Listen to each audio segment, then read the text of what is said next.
guddoon hedduun dhufanii waa'ee jimaa haasawanii jiranii hanga idaatti hanga irratti haasawuu jiranii herreennummaan jimaan ittiin haraam ta'uu hin jiru galatti. Babbaan kan jamee waasiimu. Akkasiin naa qabadhu. Jaalibsaa yoo waan himuu barbaadde taayitii isa dhaggeeffadhaatti naa himta ammoo yoo rakkaan haasawuu nadhiifti haasawuu nadhiisi. Yoo akka haasawuu bareeda yoo haasawite. Amma haasawuu waliigalu jirraame akka hawaasni dhaggeeffatutti. Arrabsinee. Kun arrabaa? Dubbii gartee akkasii itti gadhiifnee itti waraannee asirraa gad darbinee yoo kuti jenneenis. No lakki yoo haasawuu nafaan kaa'uu barbaadde. Dhaggeeffadha. Fakkeenyaa fi dhaggeeffadha. Bareedaan amarsiifnee ustaata kanaas dhiifama gaafachiifnee karaa isaatii muka. Dhaggeeffadha. Dhaggeeffadha. Takkaana dhaggeeffadha. Ilaamanii. Okay, si dhaggeeffannee. Jaalibsa. Atuuna arrabsitee taamanikoo maaliif ennaan? I don't care. Irra sirran kaawwadhu malee atuuna arrabsitee taasaa keessatti maaliif beektaa? Sun dadhabina mataa keedhaa jette. Yeroo akkas jettu maal beektaa ilaa dhaggeeffadhu. Maaliif beektaa? Ati dadhabaadha na jetteef dadhabaa ta'uu hin danda'an. Siif galee? Ati please fakkeenya seedhaa jirani. Ati danda'a jetteef danda'a ta'uu hin danda'u. Maaliif nee? Ituun an keessa irratti gaaffii tokko si gaafadhe.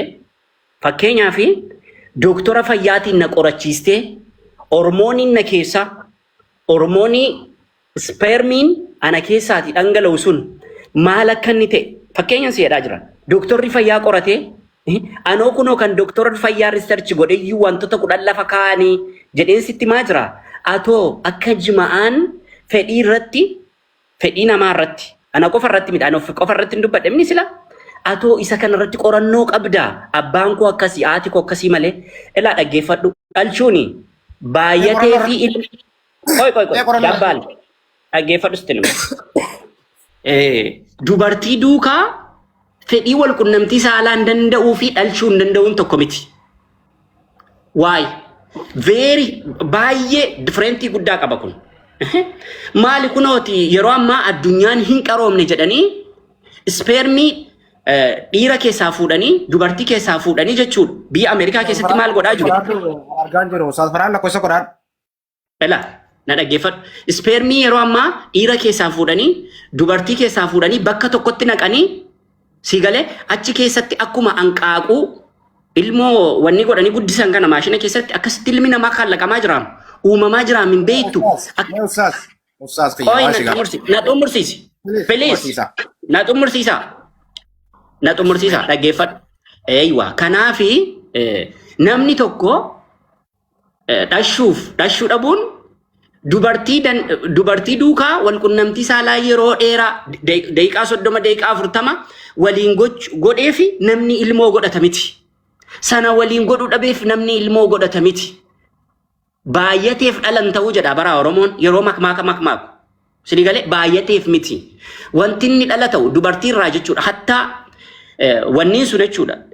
Sa'aatii 75 yookaan 74 hin taane taanaan spermiin sun yoo akka carraa ta'ee paantii faarratti hafe dhaqee wayaa dubartii dhaggeeffadha. Wayaa dubartii yoo tuqeeyyuu dhiirarraa jechuudha.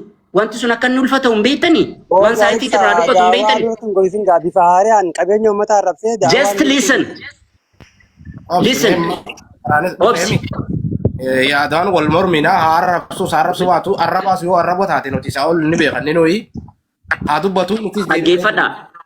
Yaada. Eeywa.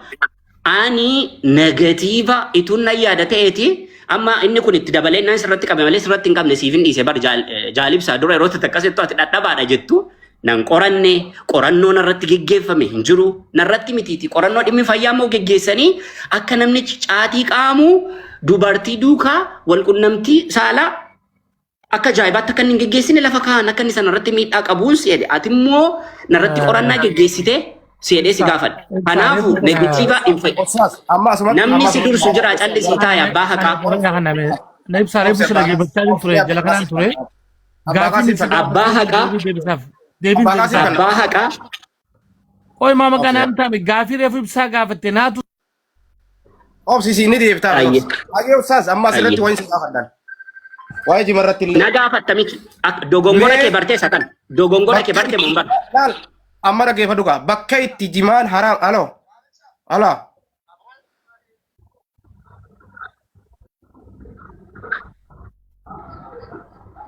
tole ayyee. Nadagaarta. السلام عليكم ورحمة الله وبركاته. جالب سا. Wa alaikum salam wa rahmatullahi wa barakatuh. Ani waan dubbataa. Ustadama gaafin si gaafra gaafii bakka namni dhala Bayan si duukaa naasoo. Dhaabu Si duukaa inaasoo. Ati waan ati baalagee taateef si duukaa naasoo. Namni jaartii Nama aalimarratti waliin naasoo. jaartii wajjin haasa'uu hin danda'u jirti. Nama Arragaa qabatan baalagee waliin ani naasoo. No, ati baalagee waan taateef si duukaa naasoo. Si wajjin haasa'uu. Inaasoo si duukaa ati baalagee.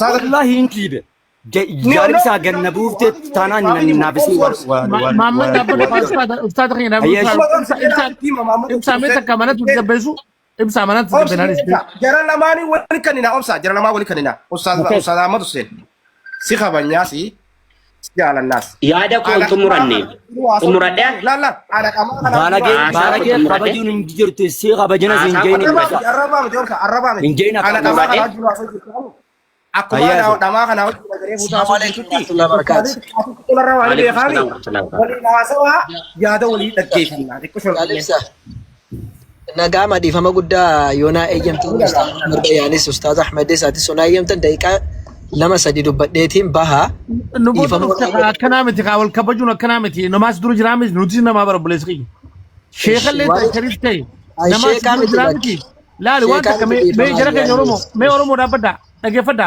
نم توكو تكونچالو وانت كدغفدا نم توك غزيس دور جرو akka kabajaa illee ay namni jimaa qabee jaartiin ustaad rabbatu raasoo jiba kaayanii aboo waan kana keessa nama kaan nuti biyaa barboo namni jimaa qabee sa'aatii lama irratti ati rabbatu mee taknaa si jira an nama jimaa qabee barlaala laa waan takka dhaggeeffadha jaalib isaa yoo carraan naa kan dennaa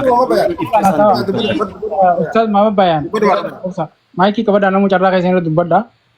Farahan dubbaddu. aboo mee carraa aboo yaa qoqaan natti dhaabbadha